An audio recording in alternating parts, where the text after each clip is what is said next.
पुऱ्या नखूंपासून तर केसापर्यंत उद्धव ठाकरेंनी माझा तपास केला, एक धंदा माझा कोणता भेटला नाही।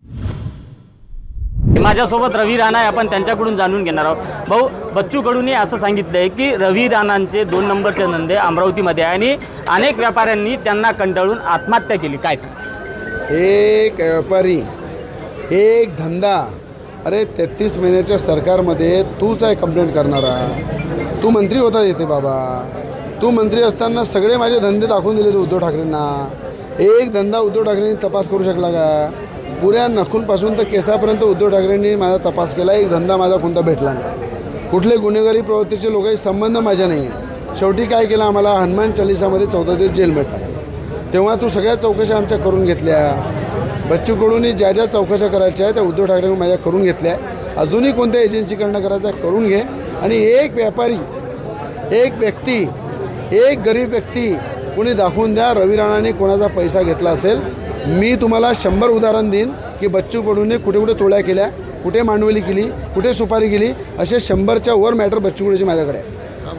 अमरावतीमध्ये ज्या पद्धतीनं राजकारण चालले त्याला पहिल्यांदा बच्चू कडूंना सभेसाठी परवानगी देण्यात आली आणि नंतर लगेच त्यांची परवानगी रद्द करण्यात आली। नेमकं हे सत्तेचा वापर आहेत का, गैरवापर आहे? सांगितलेलं आहे की राहुलजी गांधीची सभा अचलपूरला आहे आज, ते ग्राउंड आमचं होतं।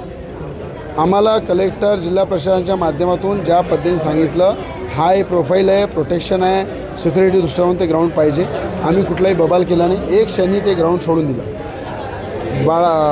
शरद पवार साहेबांची उद्धव ठाकरेंची सभा सांस्कृतिक भवनला होती, तिथे आमचा युवासेना पार्टीचा कार्यकर्ता मेळावा होता। पण जेव्हा त्यांच्या सिक्युरिटी आणि हाय प्रोफाईलचा विषय आला तेव्हा आम्ही सांस्कृतिक भवन 1 मिनिट सोडलं, कुठला बबाल केला नाही। आनंदराज आंबेडकरांना त्या ठिकाणी ग्राउंड पाहिजे होतं, सायन्स कोर्ट, त्यांची सभा होती, तिथे आम्ही सोडून दिलं। तर मला असं वाटते की असा धिंगाणा करून बच्चू कडूला वाटते सिंपती मिळेल, पण बच्चू कडूची नौटंकी, बच्चू कडूची सुपारी घेण्याची सवय आणि पाडापाडीची राजकारणी सवय हे महाराष्ट्र आणि अमरावती जिल्ह्याला माहीत आहे, म्हणून कुठलीही सिंपती मिळणार नाही।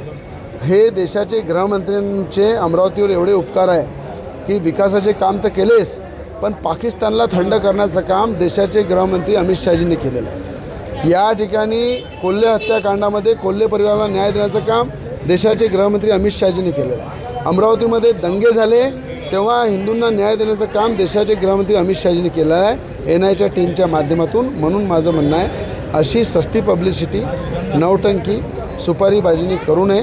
जनता सगळी जाणते, मी जनतेचा एक कार्यकर्ता आहे, मी जनतेमध्ये जात राहील, त्यांची आशीर्वाद घेत राहील आणि जनता ठरवेल कोणला सिंपत्ती मिळेल, कोणाला नाही। संजय राठोड, साम टीव्ही न्यूज, अमरावती।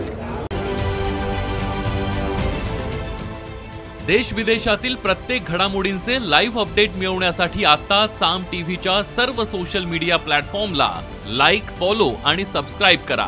तसंच सर्व नोटिफिकेशनसाठी बेल आयकॉन प्रेस करायला विसरू नका।